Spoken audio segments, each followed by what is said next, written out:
was a world where you could have a hamburger that was 450 calories and 45 grams of protein, and it was just about as good as any other hamburger.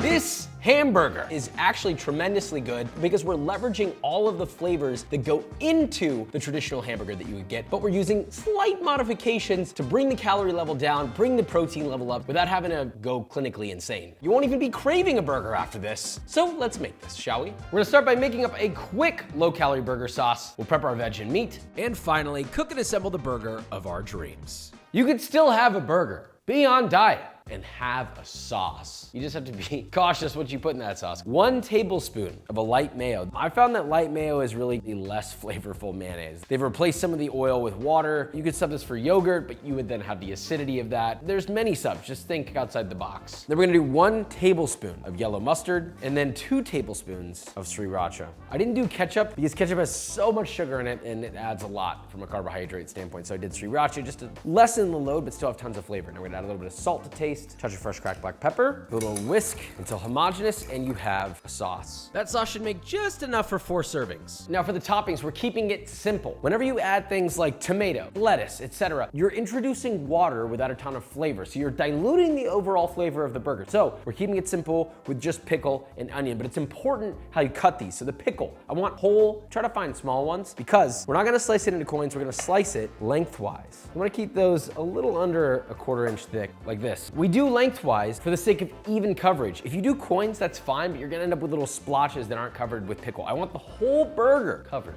with a piece of pickle. So those are our pickles. Now for the onion, super important that it gets cut as thinly as humanly possible. You can do a yellow onion or a sweet onion, cut the top off. And then I actually want you to keep this thing intact. So we're gonna run a line from the skin, small incision at the top running all the way to the bottom. Then you're just gonna peel that first layer of onion off. I always peel the first layer off. The first layer oftentimes is like kind of combined partly with the onion skin and partly with the onion itself, and also just, you know, sometimes has yucky poopy bits. So peel those off, you have a ready to use onion. You can cut this with a knife. There's nothing wrong with that. I prefer for this style of cut to use a mandolin only because it's easier to get it paper thin and super duper consistent. That's not to say that you can't do it with a knife, but your knife needs to be really sharp to do that. Pick your battles here, guys. First, we're gonna find our spot. The goal is to get the onion as thin as you can while maintaining its shape. So if you slice it and it like falls apart and it's not a perfect ring, then it's too thin. So just little bumps until it's as thin as it can go, but it maintains that ring shape. And what you'll end up with is something kind of like this. These beautiful, incredibly thin rings. Good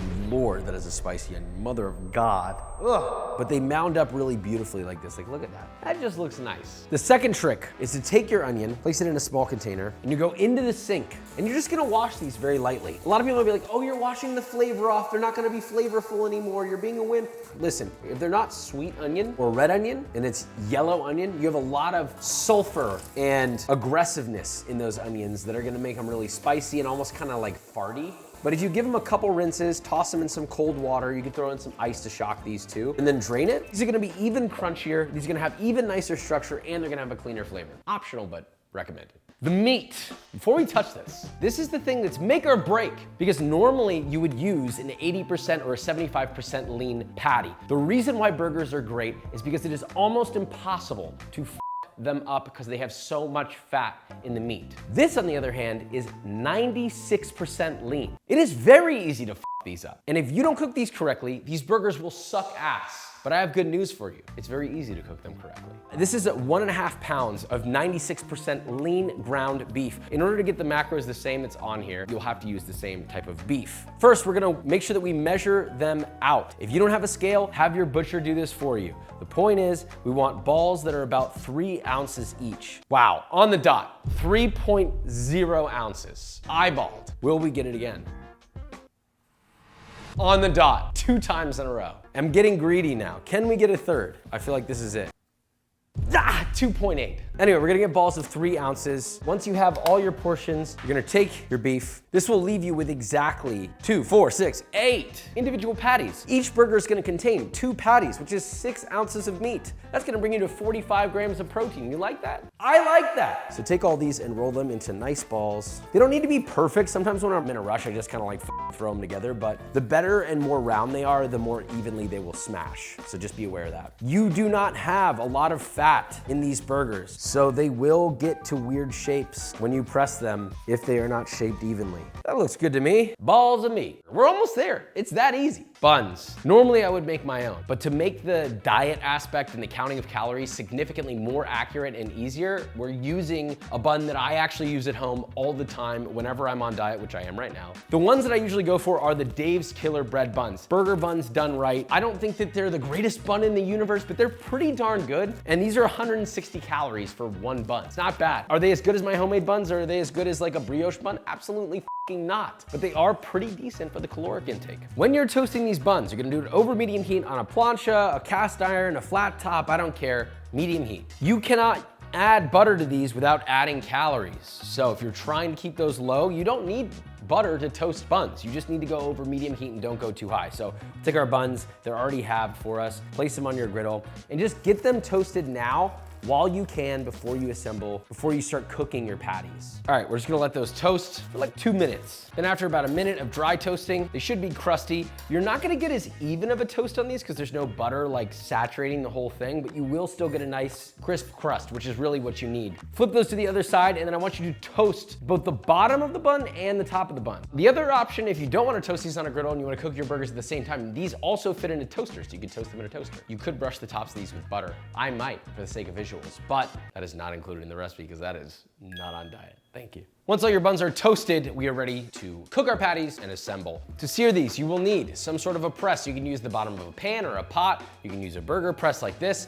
and you'll need a small sheet of parchment paper. Non-mandatory, recommended. This is a very well-seasoned flat top. You can also do this with a touch of spray oil. You could do it in a non-stick pan to prevent sticking. Just be aware that these will stick much worse than other pieces of beef, so make sure it's either well-seasoned or it's non-stick or something similar to that, just to make it cooking easier. This is gonna go directly on medium-high heat. You wanna hear this sound. That is a prepared and ready pan. So I'm gonna press this. That's one pressed, salt, pepper. And then now our next one, press that as well, and then salt. So this is for one burger, 2 patties to a burger. Press them about 25% wider than this bun because they're going to shrink tremendously due to the lack of fat. So you wanna kind of accommodate for that shrinkage. I know you're gonna want a perfect Maillard. You will have to flip these earlier and get slightly less of a Maillard in order to keep them juicy. That is the important piece I was talking about earlier. They will dry out quickly. So get a little bit of a Maillard, but do not let them go dry. You can see the cook coming up through the burger. This burger is already like 65, almost 70% of the way cooked. So we need to flip it right now.